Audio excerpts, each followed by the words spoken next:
In tonight's closing remarks, we're going to dive into the dueling narratives surrounding RussiaGate. Now, you might be thinking to yourself, I didn't care about Epstein. That's maybe fading. I don't know. They're going to do a congressional subpoena, whatever.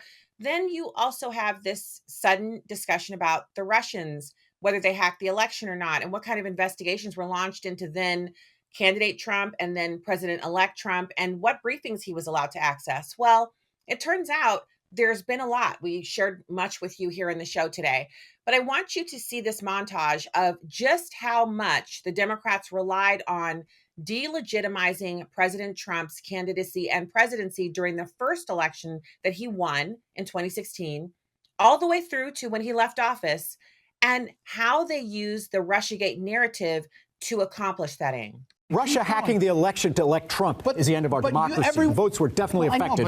Russia hacked the election to tilt it to Mr. Trump. The Russians definitively hacked the election. Russia did hack the election. No doubt. The Russians hacked the election. Yes, Russia hacked the election. Fact, Russia hacked the election. President-elect Donald Trump still not sounding convinced that Russia hacked the election. The president does not want to come to terms with the fact that the Russians hacked the election. President Trump says he still wonders if the Russians hacked the election. If you can get him to accept that Russia hacked the election, see if you can get him to accept who won the Civil War. If he admits it, it casts a shadow on his victory over Hillary Clinton. Russia hacked the election. Russia hacked the election. Russia hacked the election. Russia hacked the election. Let's be clear, Russia hacked the election. Definitively, Russia hacked the election, and Russia is doing it again now. Election-related cyber hacking. Cyber hacking of U.S. elections. Cyber hacking of the election. So now they're denying that they ever said that the Russians hacked the election, but the reason it's back in the news is because it's actually true that they didn't,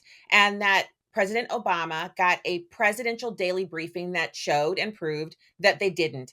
And so they've been proven to lie to you for 4 years running. I'm asking you to take a thoughtful process by which you would assess in your private life if someone lied to you for 4 years straight, whether you trust them again. If someone lied to you to your face intentionally, malignantly, maliciously, and with malice aforethought to intentionally make you think something that was not only demonstrably false, but was deleterious not just to your knowledge and your perception of the world around you, but to your very country, would you trust them again? Would you vote for them again? Would you give them your business? Would you trust them with your children? Would you allow them to cross the threshold of your front door? That's the question here. Americans have to assess whether or not people who persistently lie and obfuscate for a specific aim should be trusted, should be given that right and authority again and again and again. For me, it's a hard pass. What say you? For full shows, live and on demand, it's Salem News Channel.